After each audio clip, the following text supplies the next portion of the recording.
來看南投民間鄉的焚化爐案哦，擱再進行第二階段環評範圍界定的第6屆延伸會議，連續要開2天。自救會是質疑講環評的內容有真儕問題哦，那會選佇地核區的邊仔要起焚化爐咧。自救會擱指出講，水利署已經表示講無同意水洪道路來誠做是焚化爐的聯絡道路，所以明明無路，縣政府選硬要設焚化爐。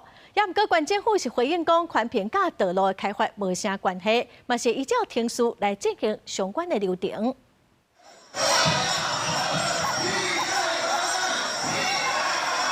自救會摕到7號米干擾會議的進行，要求直接討論替代方案。南投縣政府拜三擱再舉辦民間焚化爐第6擺的環評會議。自救會本滿逐屆開會攏開2天，一直無法度討論重點，嘛跳去會議桌啊表達抗議。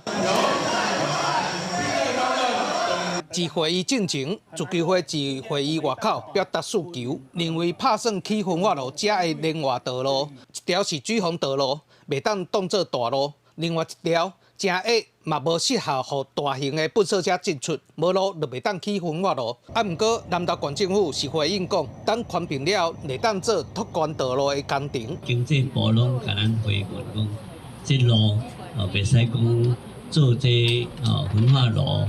要行這既定道路，這個防汛道路還是水防道路，袂使講做繼承道路。既然袂使，安尼你就無路通行。水利署嘛，明確表達講，應該當環評結束了，再來做相關拓寬的工程。然後環保局呢也會依循這個水利署的意見，阮來進行環評的審查。